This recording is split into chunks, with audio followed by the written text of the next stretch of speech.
Welcome to another exciting edition of Million Dollar Peddlers. I'm Paperboy. And I'm Mr. Magazine. And we've got a lot of bolos this week. Some interesting things that hopefully you sit back and enjoy, and hopefully you can find some of them. Do make sure you tell us down below if any of these help you. We'd love to hear about success stories, and take it away. All right. First up, bought a bunch of Robert Crumb statues from a good customer of mine. These are the mini ones, and the mini ones still sell for $150 to $200. Flaky Foont? Yeah, Flaky Foont. Now, 3 of 5, what does that mean? There's 5 different mini statues in the series. I think he sold me 3 or 4 minis and one of the large ones. Okay, so it's not limited to 5 or anything. No. Okay, Yeah, I think 888 out of 2,000 is the number for that piece. Oh, okay. Yeah. If it's limited 3 out of 5, you gave it away. Yeah, exactly. But any Crumb pieces, they're always in demand. So $185 out of that. Nice. Mitten box. Nice. Yeah, keep an eye out. Next up, this is always hot. Star Wars, vintage Star Wars, and only 10 figures in this lot for $175. There is a Boba Fett. He's like a $50 figure. R2-D2 is pretty clean. So, and you will see these at garage sales, and maybe they charge more than they used to be $1 at garage sales. Maybe they want $5 now. Get them regardless. Get them regardless. You got $50 into it. Now, what if you? Did those have weapons or no? Looks like there was a Chewbacca bowcaster weapon in front of R2-D2's foot. Yep. So how are the weapons themselves? If you were to see a bag of weapons, I would scarf them up in a heartbeat, because original weapons, because they remade them, and the experts know a fake from a real one. A Boba Fett blaster could be $50. Really? Yeah, it's crazy. So definitely a scarf up any type, even if it's He-Man weapons or G.I. Joe. Definitely get them if they're bagged. You can probably get them for $5-10, I'm sure. Wow. Yeah. So that is something or other. When you're out at the garage sale, you definitely will be able to find, if you hit enough, if they got older toys. Sure. And a lot of people probably don't put the value in them. One thing that I would do is, if they do have a box of toys, like just to pick through a box, what ends up happening to the weapons? They all go to the bottom of the box. Bottom of the box. So I would almost take the box and kind of up like this to get everything down on one end, and then kind of pick through and go, you got these over here. And who knows, they may even give them to you for nothing. Who knows? Yeah, why not? All right, next we're into, and I forgot to do that, we're into 80s themed collectibles, Star Wars, and now Atari video games. A lot of 58, and I think I picked these up for $20. And I don't know another Star Wars. I don't know any rare ones. I have the Star Wars already in my collection, but I don't know what's rare and not rare. But 58 of them sold for $160. Now, they were loose? Yeah. It looks like okay. So about $3 a piece in lots. So even if you pay $1, you're going to make money on these things. So definitely, and you'll see these at sales as well, I'm sure. They're out there. They made a ton of them.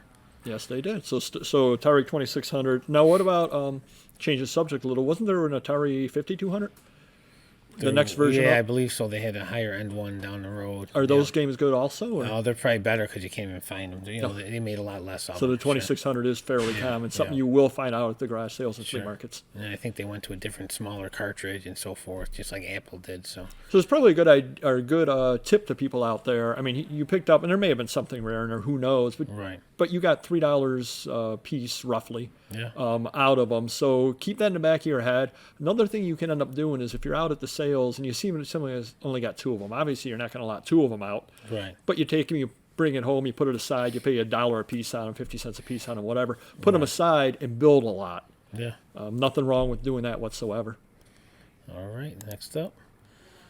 All right. Sick. It is very sick. National Close-Up, September 1977, Kiss Gene Simmons. Now, generally, this would still be good if there was Gene Simmons inside the magazine. He's on the cover, so it makes it a premium. I guessed at this price. I told my employee to throw $150 on it, and it sold.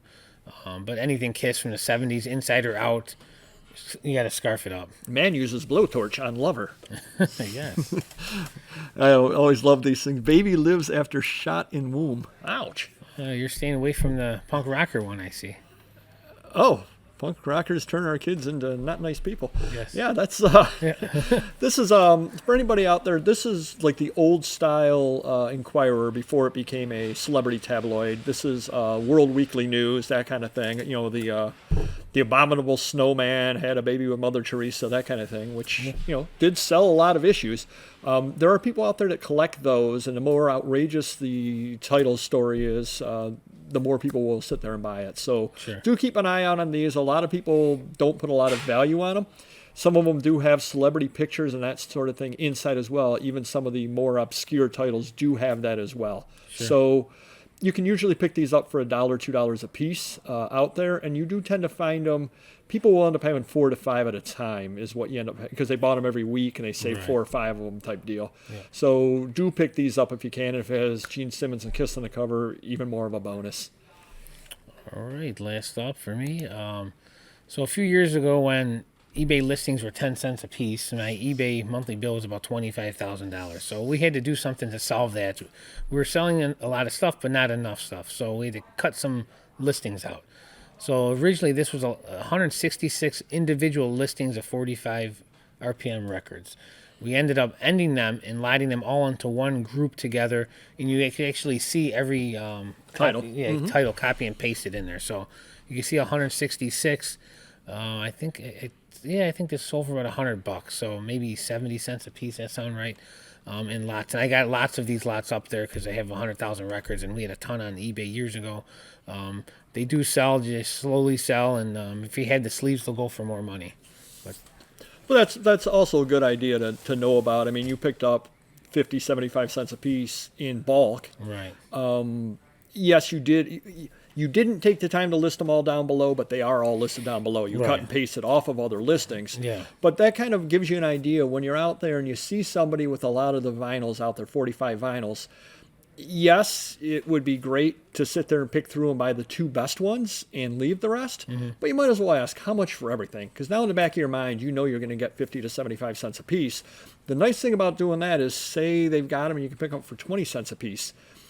If you've got time and you're interested in doing records, you buy the lot, you bring it home, you search through them.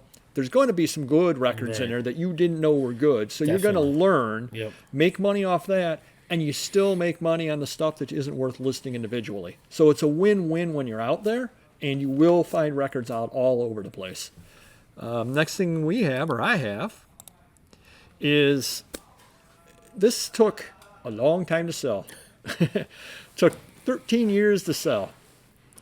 Great picture too, isn't it? Is this nice? Great picture, rodeo picture. It's a advertisement for calendars.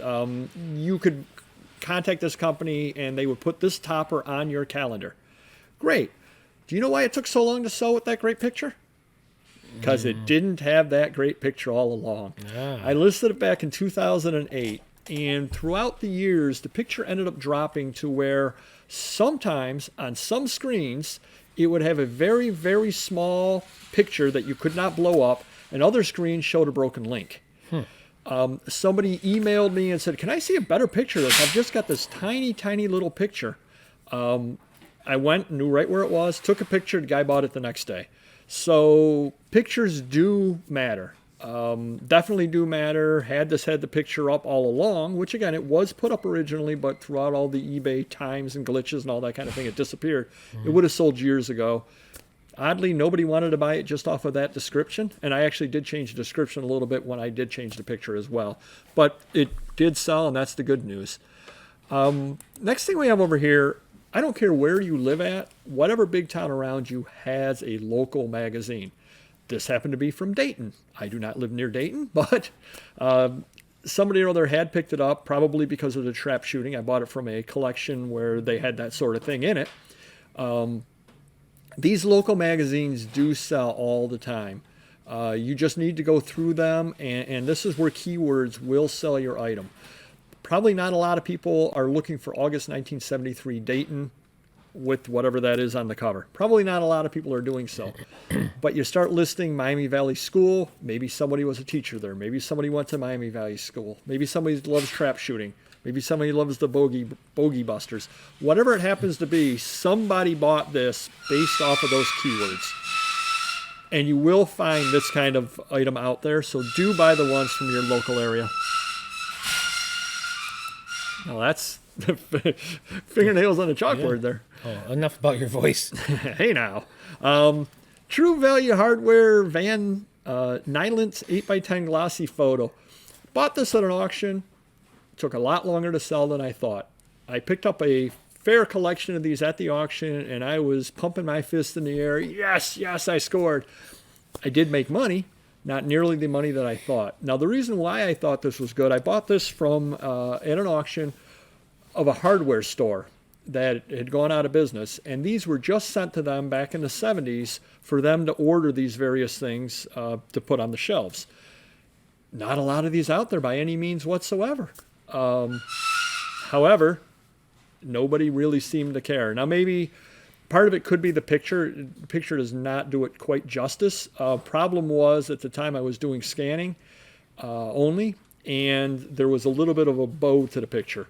So what you need to do in a case like that is, well, I use the Caesar now, which would take care of that problem, but you need to put some weight on the top of it so it lies flush with the scanner to make the picture look better. So hopefully that will help you some. They do sell. Like I said, I did end up getting the $17 out of it plus the shipping, but did not sell for at all what I thought. I was thinking as I bought this is $25, $25. It's not. Next thing we have over here, Punch Magazine. Stay away from these in general. British humor, which we don't tend to get. Tends to be a lot of British political humor from the 1960s. We don't get it, and I don't think a lot of people really care anymore. Did pick it up in a lot, which is why I have it. This one did sell. I'm certain it sold because of the cover. You've got Mao, you've got Nixon, you've got Brezhnev on it. Where's Mao? Chairman Mao, right there. Oh, I thought that was Ed Asner. I'm sorry. My bad. Hey, I'm going to do a comedy on his channel. Sorry. Ed Asner wishes he looked that good. So the only time you want to pick these up when they're out there, and these are another magazine that you tend to find a lot of. Either somebody had a subscription to it or they don't have any. Stay away from this one unless you can pick and choose and grab the really good looking cover ones, because those will sell if you mention who's on the cover. But to try to list these by going through it, there's no table of contents, and there's lots of people that we don't know. And the other problem is a lot of the stories are humorous, so that they may not have anything at all to do with what they say they have to do with. They're very difficult to list. Take it from me, do not buy these unless the cover will sell it. And to make it even worse, if you go back to the 30s and 40s, they had a stock cover on all of them. Oh, really? Lovely. Yeah, So throw those right in the dumpster. So stay away from Punch magazines unless you really know what you're doing, or it's the newer one with the great cover. American Girl, 1999 Holiday Wishes Catalog, dolls, accessories, clothes, reference. I had a little extra space there, so I put reference in. You will find these out there. People will buy them. I did get $30 out of this for one catalog. I think it's 80 pages, something or other like that. A lot of people collect American Girl. A lot of people really, really enjoy the American Girl. Do buy the catalogs anytime you see them. And you will find them out there. People will have had them, will have saved them. They'll be in a pile of magazines. They'll be in a pile in the corner. You'll probably pay $1 on it. I think I paid 75 cents to $1 on this over here. Definitely buy them when you're out there. I don't know a lot about the American Girl dolls and those kind of things. I guess some are retired, some aren't, et cetera, et cetera. People, I'm sure, use these for reference as well. So definitely something or other you will find out there. The next thing we have over here, I could use a colossal cookie right now. Wow. I bought this at Heritage because who doesn't want a giant cookie hanging on their wall? It actually came in a lox. That's bagel and lox. You can tell I'm getting hungry right now. A box lot. There you go. Kind of put that all together there. A box lot of advertising art. Had a couple of pieces that I thought would sell. Just kind of listed these because they were part of it. And somebody ended up buying this before what I bought the lot for. So it goes to show you that if you have a chance to buy a lot, buy it, because it gives you a chance that if you make a mistake in buying it for the wrong item, you can still make money off the item that you didn't think was good, which is exactly what happened over here. I don't know how big this is offhand. I'm sure it's written down below, but it's about, 14 by 10 by 14, 10 by 16, something other like that. 2 of them in the lot. But just giant pictures of cookies. Nice. Yeah. I am really getting hungry. So kind of a neat little item over there. The next one, we bought this at an estate sale. Big pile of these. They wanted $8 a piece. It was half price, so $4 a piece. The title does sell. $4 a piece is a little tight to make any money on most of them. I think I took a $100 offer on this one. The only one that I bought out of the pile. I got home, and started doing research on them and said, oh my gosh, I should have bought them all. And then I started going further and further into my research and said at $4 each, I'd make some money, but allowed them to sell for $10 to $12 each. I bought this because of Buffalo Bill Cody. This came out every week. A different episode of the different issue of the Beatles Dime Library came out every single week. And again, Buffalo Bill will sell items. Anything you see with him from that period will sell. So pick them up. And if you've got a pile of magazines like this and you see an older author that you've heard of, buy it. It's worth doing for that. And the last thing over here we've talked about in the past, I do purchases on Heritage. I'd love to buy comics on there. I don't tend to buy comics on there. For me, you do. I will buy things for you, but I don't tend to buy very much that I can end up flipping on eBay as a general rule, because they definitely do find their price on there. Yeah, for sure. And in fact, they find higher than their price a lot of times. Artwork, though, I've been doing okay picking things off. I pick a few things off here and there and do okay on them. And we're kind of trying to transition our way into a little higher end stuff. And this is one of those pieces over here. Oscar Edward Cesar, original art, Uncle Sam, America's Cup, UK Polo Cup. And basically the theme is that the Polo Cup was won by Britain. And that's a replica of Britain there, or the gentleman represents Britain there. Mm-hmm. It's a political cartoon. And that's Uncle Sam looking at the America's Cup, which is a yacht race, saying, right, is he going to win this as well? Yeah. Went for the $189 bid, which I got a lot of Oscar Cesar's art together. And I think I paid, I don't know, $100 for 5 pieces, something like that. So money to be made. And I know we've talked about this before. I know Auction Professor talks about it all the time, cropping. Definitely do crop. I think you would agree that looks a lot better than that. Now, I do the overall picture in the interest of fairness, so somebody can see the borders, make sure there isn't any issues, et cetera, et cetera. Right. But that definitely does sell the piece, no doubt whatsoever about it. So hopefully you do find some of these things over here when you're out there, and hopefully you don't find the Punch magazine, because again, it is not something do you sell Punch magazines? No, but I like to punch someone. Well, wow. You're looking to sell Punch magazines to me, I think, is what you're looking to do. Or Hertz Donut. What's a Hertz Donut? Ah! Ow! What's the joke? Hertz Donut. Nice. All right. Hit the like button down below.